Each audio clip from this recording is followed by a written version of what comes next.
नमस्कार दोस्तों, मेरा नाम राकेश है। मैं पुणे के पास एक बड़े शुगर फैक्ट्री का मालिक हूँ। हमारी फैक्ट्री पिछले 30 साल से चल रही है और उसके साथ 10-15 एकड़ की गन्ने की खेती जुड़ी हुई है।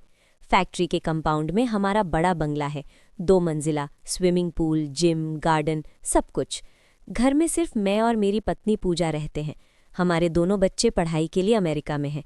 एक बेटा MBA कर रहा है, दूसरी बेटी मेडिसिन। वे साल में एक बार आते हैं, इसलिए घर हमेशा शांत रहता है। पूजा शादी के समय बहुत ग्लैमरस थी। वो कॉलेज के दिनों में मॉडलिंग भी करती थी। गोरा रंग, लंबे बाल, परफेक्ट फिगर। शादी के बाद भी काफ़ी सालों तक वो वैसी ही रही। लेकिन अब उम्र 35 पार कर चुकी है और सुखी जीवन, पार्टी, ट्रैवलिंग की वजह से उसने एक्सरसाइज की तरफ ध्यान नहीं दिया। उसका शरीर थोड़ा ढीला हो गया है, वज़न बढ़ गया है और वो अब पहले जैसी एक्टिव नहीं रही। फिर भी वो मेरी पूजा है। हमारा रिश्ता बहुत अच्छा है। हम हफ्ते में 2-3 बार वाइन पीते हैं, महंगे रेस्टोरेंट में जाते हैं, वीकेंड पर गोवा या लोनावाला घूमने जाते हैं। लेकिन रोज़ का जीवन थोड़ा एकसार हो गया था। सुबह उठना, ब्रेकफास्ट, मैं फैक्ट्री जाना, पूजा घर संभालना या सहेलियों से मिलना, बस यही चल रहा था। फैक्ट्री और खेती संभालने के लिए हम हमेशा एक जोड़े को रखते हैं, क्योंकि इतना बड़ा काम अकेले संभालना मुमकिन नहीं। पहले वाले लोग साल भर में चले जाते हैं, कभी शहर में अच्छी नौकरी मिल जाती है, कभी घर का कारण। इसलिए हमने फैक्ट्री के कंपाउंड में बंगले से थोड़ी दूरी पर 2 कमरों का पक्का घर बनवाया है। अलग बाथरूम, किचन, सब कुछ। वहाँ रहने वाले जोड़े को अच्छा वेतन, खाना, कपड़े सब मिलता है। ये बात करीब 3 साल पुरानी है। दिसंबर का महीना, गन्ना कटाई का सीजन जोरों पर था। फैक्ट्री में दिन रात क्रशिंग चल रही थी। हमारा पुराना नौकर, जो 5 साल से था, अचानक घरेलू कारण बताकर चला गया। उसकी जगह नया आदमी तुरंत चाहिए था। मैंने अपने दोस्तों, दलालों को फ़ोन किया। सबने कहा अब सीज़न में कोई नहीं आएगा, थोड़ा इंतज़ार करो। लेकिन मुझे इंतज़ार करने की फुर्सत नहीं थी। आखिर एक पुराने दोस्त का फ़ोन आया। उसने कहा, राकेश, मेरे ससुराल के गांव में एक जोड़ा है, विकास और निशा। वे अच्छा काम करते हैं, लेकिन गांव में रहने की सुविधा नहीं। उन्हें अच्छा रहना और वेतन चाहिए, तो लेके देख। मैं अगले ही दिन सुबह जीप लेकर उनके गांव गया। गांव छोटा सा पहाड़ी इलाके में। विकास दिखने में मजबूत था, लंबा, सांवला, लेकिन चेहरे पर एक रौब था। उम्र करीब 33-34 की। उसकी बीवी निशा, जब वो घर से बाहर आई और जीप के पास आई तो मेरी नज़र उस पर से हटी नहीं। निशा उम्र में 26-27 की होगी। रंग बिल्कुल गोरा, जैसे दूध लगाया हो। लंबे काले बाल, बड़े आँखें, गुलाबी होंठ। उसने साधारण सलवार कमीज पहनी थी, लेकिन उसका बदन इतना परफेक्ट था कि कपड़ों में से भी उसके वक्राकार शरीर की झलक मिल रही थी। कमर के ऊपर का हिस्सा टाइट, नीचे का हिस्सा भरावदार, बिल्कुल बॉलीवुड हीरोइन जैसी। वो गांव में रहते हुए भी उसके चेहरे पर एक शहरी आकर्षण था। मैंने खुद को संभाला और उन्हें जीप में बिठाया।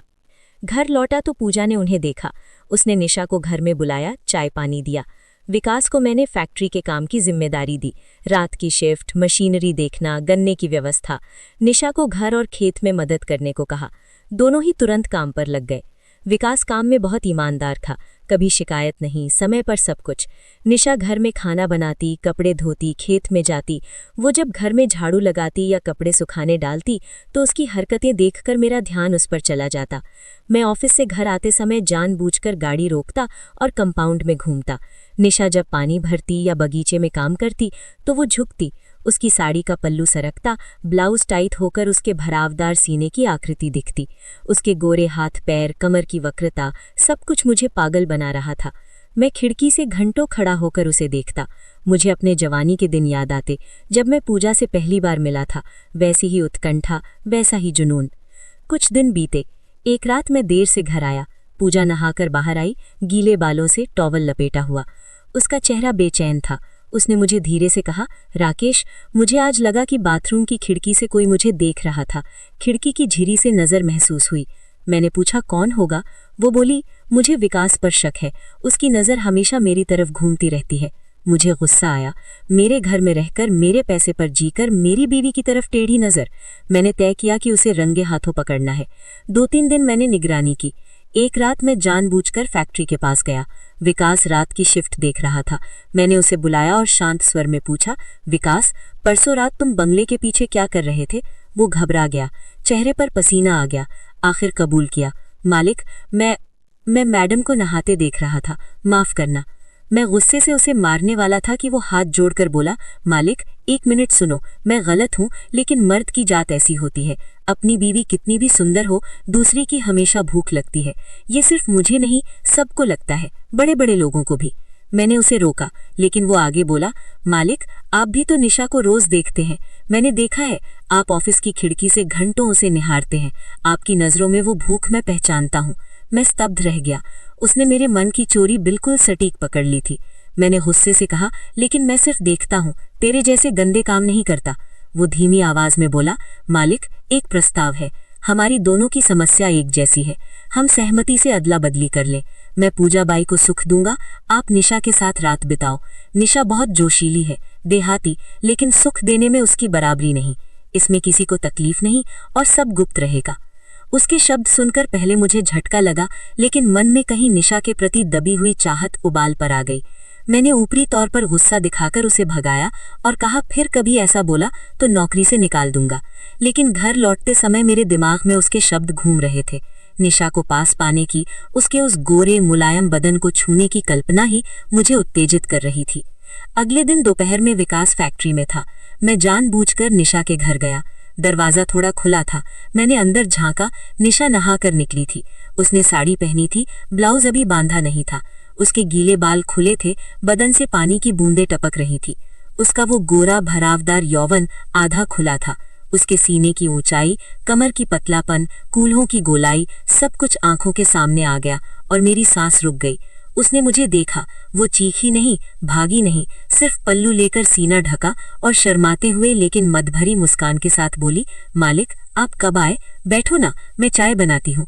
उसकी आंखों में डर नहीं था, बल्कि एक मौन निमंत्रण था, एक उत्सुकता थी, जैसे उसे भी यही चाहिए था। उस घटना ने मेरा मन पूरी तरह बदल दिया। मैंने तय किया कि ये करना ही है, लेकिन मुख्य अड़चन पूजा की थी। उसे कैसे मनाऊं? वो मानेगी क्या? उस रात मैंने प्लान बनाया। मैं शहर से पूजा की पसंदीदा रेड वाइन की महंगी बोतल लाया और उसके पसंदीदा चीज मटन सूखा। हम टेरेस पर बैठे, ठंडी हवा चल रही थी, तारे दिख रहे थे। मैंने पूजा को ग्लास भरा, हमने बातें की, बच्चों की, बिजनेस की। नशा चढ़ा तो पूजा बहुत खुल जाती है। मैंने धीरे से विषय निकाला, पूजा तुझे कभी जिंदगी में बोरियत नहीं लगती? रोज एक ही रूटीन, उठना, खाना, सोना, कभी नया रोमांच चाहिए लगता है क्या? नया अनुभव? वो हंसी और बोली, हाँ रे, कभी कभी लगता है जिंदगी में कुछ अलग होना चाहिए, शरीर को, मन को नई सुख की स्वाद चाहिए होता है। मैंने यही मौका लिया। मैंने विकास का प्रस्ताव बताया। पहले वो ठिठकी, नाराज हुई, क्या बोल रहा है तू, मैं ऐसा कैसे कर सकती हूँ? लेकिन मैंने उसे समझाया, पूजा ये सिर्फ हम चारों के बीच रहेगा, किसी को पता नहीं चलेगा। इसमें किसी को तकलीफ नहीं, बल्कि दोनों को नया आनंद मिलेगा। विकास जवान है, ताकतवर है, तुझे अलग अनुभव मिलेगा, और निशा बहुत खूबसूरत है। मैंने उसके मन की उत्सुकता पहचान ली थी। वो थोड़ी देर बाद शांत हुई और बोली, अगर तुझे सच में ठीक लगता है और पूरी तरह गुप्त रहेगा तो मैं मान जाती हूँ। विकास का वो रौबदार बदन देखकर कुछ अलग सा लगता है। ठीक वैसे ही एक शुक्रवार रात 12:30 बजे सब शांत था। मैंने विकास को मोबाइल पर मिस्ड कॉल दिया। वो इशारा था। वो छिपते हुए बंगले की तरफ आया।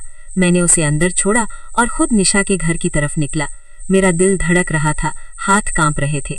निशा के घर का दरवाजा खुलते ही अंदर मध्यम लाइट थी। निशा बिस्तर पर बैठी थी। उसने लाल साड़ी पहनी थी, ब्लाउज टाइट, बाल खुले। मुझे देखते ही वो शर्माकर नजर नीचे की, लेकिन उठकर खड़ी हो गई। मैं आगे बढ़ा और उसे कसकर गले लगाया। उसका वो गोरा मुलायम गर्म बदन मेरी बाहों में आ गया। उसकी खुशबू साबुन की और उसके बदन की प्राकृतिक मेरी नाक में घुसी। मैंने उसकी गर्दन पर, गाल पर किस किया। वो शर्माई, लेकिन जवाब दिया। उसके होंठ मेरे होंठों से मिले, मुलायम, मीठे। मैंने उसकी साड़ी धीरे से उतारी, उसका ब्लाउज खोला। उसके गोरे सीने के सामने मैं ठहर गया। परफेक्ट आकार, ऊंचाई। मैंने उसके बदन के हर हिस्से को छुआ, चूमा। वो पूरी तरह समर्पित हो गई थी। उसका जोश बेहिसाब था। वो मेरी हर हरकत का साथ दे रही थी, खुद आगे बढ़ रही थी। उसके हिलने का अंदाज, उसकी आवाज, उसका साथ, मैं स्वर्ग में था। उस रात हमने सुख की सारी सीमाएं पार की। उसके बदन की लय, उसकी गर्मी, उसका समर्पण मैं कभी भूल नहीं सकता। उधर बंगले में विकास और पूजा ने बाद में मुझे बताया कि विकास ने उसे इतना सुख दिया कि वो भूल गई कि वो कहाँ है। विकास का जवान मजबूत बदन, उसकी ताकत, उसकी कला, पूजा को कई सालों बाद इतना आनंद मिला था। सुबह तड़के में लौटा, पूजा गहरी नींद में थी, चेहरे पर संतोष की चमक। सुबह जब हम चारों मिले ब्रेकफास्ट टेबल पर, किसी की नजर में अपराध बोध नहीं था, सिर्फ एक गुप्त आनंद, एक मौन समझ। उस रात से हमारा मौन समझौता शुरू हो गया। जब मौका मिलता, सीजन में रात देर से, या विकास फैक्ट्री में व्यस्त होने पर, या पूजा शहर में सहेलियों के पास जाने पर, हम ये अलग आनंद लेते। कभी मैं निशा को बंगले में बुलाता, कभी वो खुद आती। उसके साथ की हर रात अलग होती, कभी तेज जोशीली, कभी धीमी रोमांटिक। वो मुझे नई नई चीजें सिखाती, मैं उसे। पूजा भी विकास के साथ आनंद लेती। कभी हम चारों साथ पार्टी करते, वाइन पीते और फिर जोड़े बदलते। आज 3 साल हो गए। विकास और निशा अभी भी हमारे पास है। फैक्ट्री अच्छी चल रही है, खेती अच्छी है और हमारा ये गुप्त रिश्ता पूरी तरह सुरक्षित है। किसी को शक भी नहीं होता। आखिर सुख की परिभाषा हर किसी